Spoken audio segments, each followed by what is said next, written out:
اگر کوئی شخص بیماری کی وجہ سے ماہ مبارک رمضان کے روزے نہ رکھ سکے اور اس کی بیماری طول پکڑے اور مسلسل وہ شخص بیمار رہے تا ان کی اگلا رمضان داخل ہو جائے، تو جو روزے اس نے نہیں رکھے ان کی قضا اس پر واجب نہیں ہے۔ سال بھر بیماری کی وجہ سے روزہ نہ رکھ سکے، ماہ مبارک رمضان میں نہیں رکھ سکے، اس کے بعد بھی نہ رکھ سکے، تو دوسرا رمضان داخل ہوا تو ان روزوں کی قضا واجب نہیں ہے، صرف ہر دن کے حساب سے ایک ایک مد طعام 750 گرام تقریباً جو ہے گندم یا جو یا آٹا وغیرہ فقیر کو دینا واجب ہے۔ 30 دن کے مثلا 30 مد دینا ہوگا، جو کہ تقریباً 28 یا 29 کلو گرام بنتے ہیں آٹا کی خریدیں اور کسی مستحق فقیر کو دے دیں تاکہ وہ اس سے کھانا بنائیں اور کھائیں۔ لیکن اگر کسی اور عذر کی وجہ سے روزے نہ رکھ سکے، اور سال بھر سفر میں رہنے کی وجہ سے روزے نہ رکھ سکے اور یہ عذر آئندہ رمضان تک باقی رہا، تو اب اس پر ان روزوں کی قضا واجب ہے۔ جو روزے نہیں رکھے ہیں قضا بھی واجب ہے اور احتیاط واجب کی بنا پر مد بھی واجب ہے کہ وہ آگے اس رمضان کے بعد مثلا جب فارغ ہو جائیں قضا بھی رکھیں، اور وہ جو گزشتہ روزے نہیں رکھے ہر دن کے حساب سے جو ہے ایک ایک مد طعام 750 گرام گندم یا جو یا روٹی وغیرہ فقیر کو دیں یا آٹا وغیرہ فقیر کو دینا واجب ہے۔ اب اگر گزشتہ سال جو ہے ماہ مبارک رمضان کے روزے نہیں رکھے اور اب تک قضائی وجہ نہیں لایا، تو یہ کہ قضا اس رمضان کے بعد رکھیں اور جو ہے ہر دن کے حساب سے ایک ایک مد طعام بھی ابھی جو ہے فقیر کو دینا واجب ہے۔ روزہ داری کے آداب میں وہ جو جامع حدیث مبارکہ حضرت آغا امام جعفر الصادق علیہ السلام نے فرمایا، اس میں سے 2-3 باتیں یہ ہے کہ روزے کی حالت میں وَلَا تَغْتَابُوا وَلَا تَمَارُوا وَلَا تَكْذِبُوا، روزے کی حالت میں غیبت نہ کرنا، جھگڑا نہ کرنا اور جھوٹ نہ بولنا۔ تمام اخلاقی بیماریاں اگرچہ عام حالات میں بھی غیبت حرام ہے اور جھگڑا کرنا جائز نہیں ہے، جھوٹ بولنا بھی حرام ہے، لیکن روزے میں یہ حرام شدید ہو جاتا ہے اور زیادہ حرام ہو جاتا ہے، تو روزہ دار کو جو ہے ان امور کے سلسلے میں زیادہ دقت کرنے کی ضرورت ہے۔ حضرت آغا رسول خدا صلی اللہ علیہ وآلہ وسلم نے غیبت کے بارے میں فرمایا، الصائم فی عبادت اللہ، روزہ دار مسلسل اللہ کی عبادت میں ہوتا ہے، جب تک وہ روزے سے ہے اللہ کی عبادت میں ہے۔ وَإِنْ كَانَ نَائِمًا عَلَى فِرَاشِهِ، اگرچہ وہ بستر پہ سویا ہوا بھی ہے تب بھی وہ عبادت میں ہے، مسلسل اس کے نامہ اعمال میں عبادت لکھی جاتی ہے۔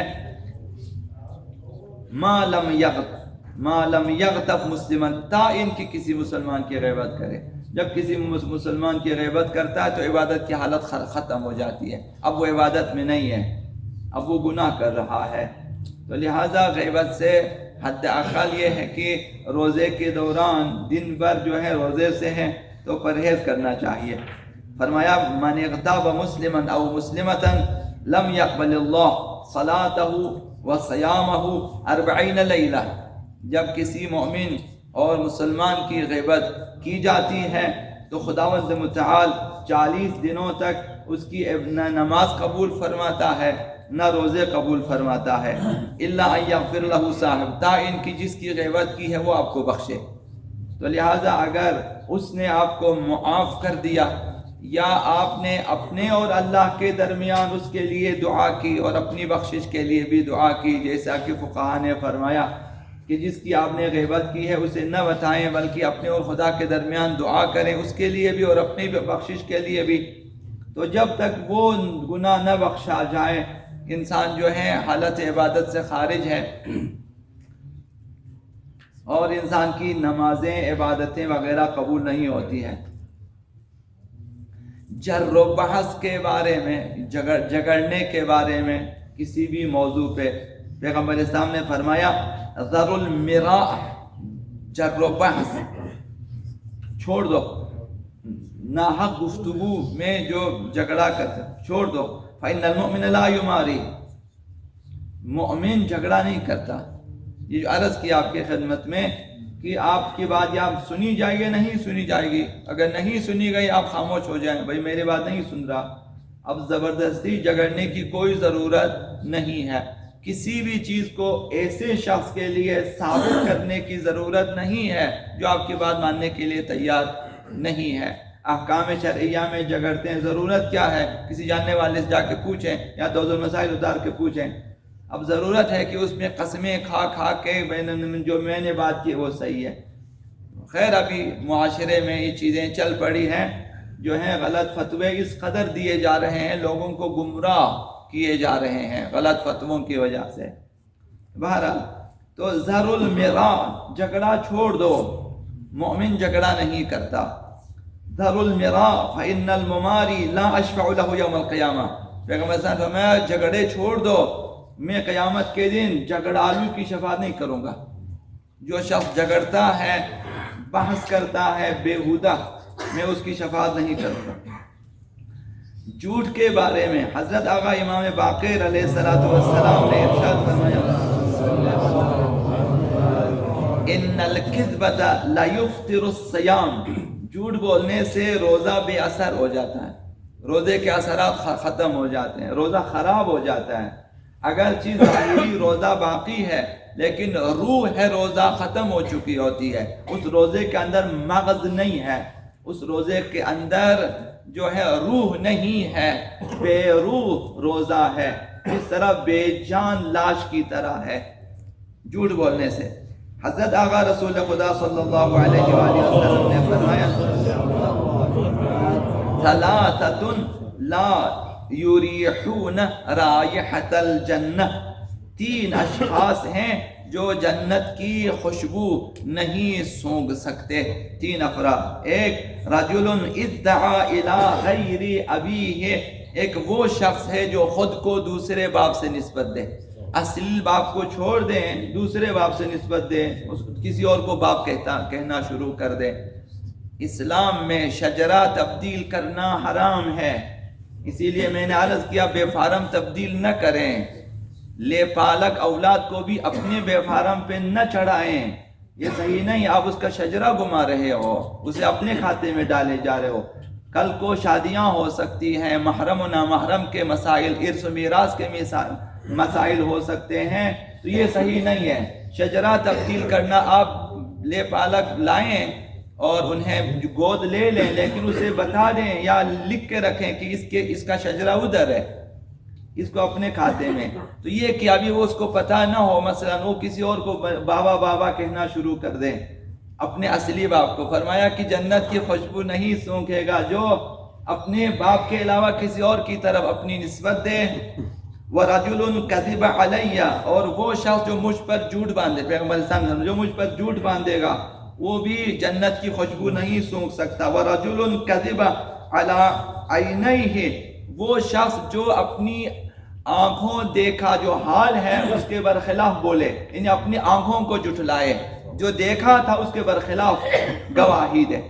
وَلَا تُبَاشِرُوا، اور امام صادق نے فرمایا کہ روزے کی حالت میں جو ہے ناجائز مباشرت نہ کرو، ناجائز جنسی گناہ نہ کرو. وَلَا تَخَالَفُوا، ایک دوسرے کی مخالفت نہ کرو.